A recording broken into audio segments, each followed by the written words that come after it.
Salut tout le monde, c'est Raito, on se retrouve pour la review de l'épisode 16 de Fairy Tail, la quête de 100 ans, le petit pull Célio d'ailleurs qui fait plaisir, donc merci pour l'envoi. Mais on va parler de cet épisode là qui était vraiment très cool. Alors c'est un épisode de transition qui en gros va teaser pas mal les prochains combats, mais qui était vraiment sympa. Donc n'hésitez pas à liker la vidéo si jamais elle vous plaît, à vous abonner si vous aimez Fairy Tail. Bien sûr, dites-moi en commentaire votre avis sur l'épisode, c'est parti.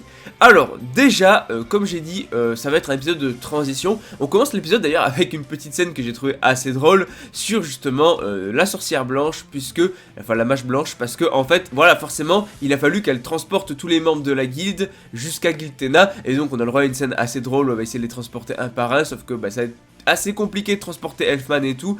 Donc voilà, bon, c'est une petite scène assez comique tout ça. Moi j'aime bien l'idée, c'est assez cool et tout.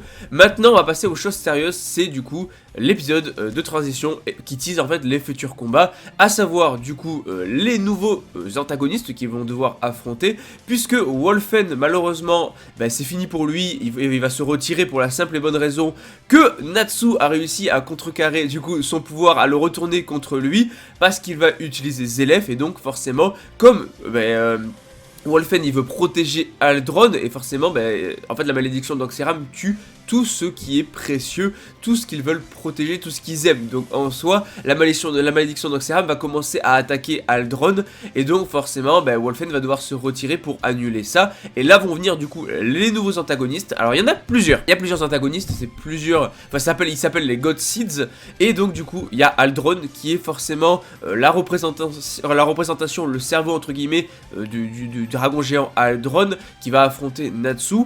Et en même temps on a aussi Metro, lui c'est la force brute, il va affronter Gadji, le Grey, enfin il va créer une armée de golems en fait, et donc du coup on a un petit peu tous les membres de la guilde quasiment qui vont les affronter. On a également Gears qui va affronter Jelal, puisque Jelal a décidé de s'en occuper, parce qu'il pense qu'il est responsable de ce qui s'est arrivé à Erza, alors qu'en fait c'est Luxus. Et on a également Doom là, qui est justement donc celui qui va affronter Wendy, Carla et Happy. Mais finalement il va pas affronter que eux, puisqu'il va aussi affronter les membres random de la guilde, et on en parlera, mais c'est très cool d'avoir ça. Alors sinon on va parler un petit peu vite fait d'Aldron, qui explique que justement Aldron a été blessé par Acnologia, qui s'est réfugié sur Giltena pour fuir, et que en fait voilà, en fait à la base il faisait juste la taille d'une ville, mais il a grandi avec le temps. Et en fait il a emmagasiné max de pouvoir et tout, parce que voilà, il a mis des orbes aussi, parce qu'il n'arrivait plus à contrôler justement tout le pouvoir qu'il avait emmagasiné. Sauf que maintenant il est temps pour lui, il veut détruire tout simplement Giltena, il est temps de se réveiller. Et en plus de ça on a la mage blanche qui ne savait pas ça, et qui a détruit les orbes blanches, enfin les orbes plutôt, qui en fait restreignaient son pouvoir. Donc Aldron du coup veut maintenant se déchaîner. Natsu va un petit peu l'affronter, il va se faire un petit peu défoncer au début, il va prendre quelques coups, j'ai bien aimé, c'était assez cool. Mais surtout, on va parler aussi, alors du côté de Metro, du God Seeds Metro, en fait on a un petit peu tout le monde qui va attaquer, ça fait plaisir de voir un petit peu tout le monde attaquer. Mais là on va surtout parler de... parce qu'en fait il n'y a pas énormément de choses qui se passent dans l'épisode. On voit un petit peu tous les mages de Fairy Tail qui vont attaquer un à un les différents God Seeds. Mais on va parler du combat contre Doom, parce que Doom va réussir à avoir Carla, et en gros c'est un petit peu le God Seeds du destin funeste, tu vois. Donc ce qu'il fait, c'est qu'il va mettre des spores sur Carla, et en gros au bout de 5 minutes Carla va mourir. Donc il y a une limite de temps, il va falloir le battre en fait dans cette limite de temps. Et le problème c'est que Wendy, elle, n'a plus de pouvoir, elle peut lancer un dernier enchantement pour booster quelqu'un, sauf qu'il n'y a que Happy, et booster Happy je suis pas sûr que ça soit très utile. Et c'est là que va venir une scène très intéressante que j'avais bien aimé dans le manga, c'est justement l'intervention des membres random de la guilde, à savoir du coup Max, Warren, Nab, Lucky, Kinana, etc. Donc plein de personnages qui finalement n'ont pas de rôle, Visitor, machin et tout, qui n'ont pas de rôle, qui ne servent à rien du tout, mais qui là vont avoir leur moment de gloire, et j'ai trouvé ça assez cool. En plus avec une musique vraiment incroyable, d'ailleurs je crois que c'est la même OST que le combat contre Erza contre Luxus, et j'ai bien aimé parce que en fait Wendy, alors de base ils sont très nuls, mais Wendy va booster leur magie, va les booster à fond, ce qui fait qu'ils vont être quand même assez forts entre guillemets.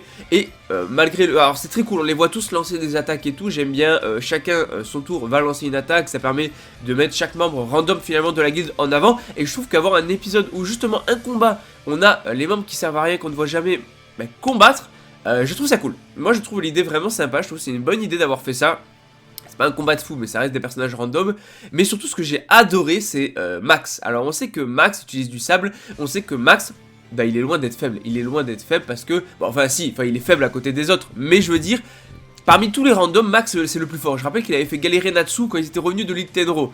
Et là, on apprend que quoi, il est allé à Rakitasia et que Agile l'a entraîné. Agile qui est quand même l'un des 12 Prigan. Alors oui, même s'il est boosté par la magie de Wendy, la technique qu'il va lancer n'aura pas la puissance de celle d'Agile. Par contre, il va avoir une puissance de fou. Il va lancer une attaque que Agile lui-même lui a appris. Et je trouve ça très cool parce que c'est vrai qu'Agile était un mage de sable. Et le fait que du coup Max soit un mage de sable et qu'il ait appris une technique avec lui, j'adore le concept, j'adore l'idée. Enfin moi je trouve ça juste trop cool. Ça permet de mettre un petit peu en avant Max. Voilà, un personnage qui n'est pas forcément mis en avant ou qu'il a été très peu dans le manga. Mais là... il va l'être et ça c'est juste un régal. Vraiment j'ai trouvé ça trop bien. Même Nab et les autres qui vont tous chacun leur tour lancer des attaques. Des personnages qu'on ne voit jamais combattre parce qu'en soi ils sont nuls tu vois. Mais comme ils sont boostés par la magie de Wendy et tout, bah, ça leur permet de quand même faire certaines choses. Et surtout l'attaque finale de Agile est juste incroyable. Il va utiliser, alors je sais plus le nom de l'attaque, faudrait que je la retrouve. Mais il va lancer une attaque de fou sur le personnage. C'est incroyable je vous jure. C'est juste fou. Enfin, il va utiliser. Ah oui, j'ai retrouvé le nom. C'est Ram Safe. Et il va lancer une sorte de lance de sable directement sur le God Seed Doom. Et en plus de ça, c'est une technique qui provient d'Agile. Non, vraiment, l'idée était très bien. Le combat se finit là-dessus. Enfin, sur plutôt Aldron qui a perdu un petit peu de ses pouvoirs. Enfin, en tout cas, Natsu s'aperçoit qu'il arrive à esquiver maintenant les attaques. Parce que, on peut le présumer avec cet épisode-là. Mais à chaque fois qu'un des God Seeds va tomber, ça va réduire la puissance d'Aldron. Très sympa, moi j'ai adoré ce qui s'est passé. L'épisode était très cool, c'est pas un épisode de fou non plus, hein, voilà, un épisode de transition. Mais juste voir les random combattre, c'était sympatoche, tu vois. C'était un petit épisode très cool que j'ai bien kiffé. Mais les prochains vont être bien plus ouf, enfin voilà, ça va être des plus gros combats. Et attention, il y a des dingueries qui vont arriver, enfin préparez-vous pour les reviews, il y a des folies qui vont arriver dans la suite. Là on est déjà à l'épisode 16, je suis dégoûté parce qu'on est déjà à plus de la moitié de la saison. Épisode 16, il y aura 24-25 épisodes, on se rapproche de la fin et j'ai pas envie, il y a trop de dingueries qui vont arriver. En tout cas, on l'oublie pas, mais Fairy Tail, c'est la vie.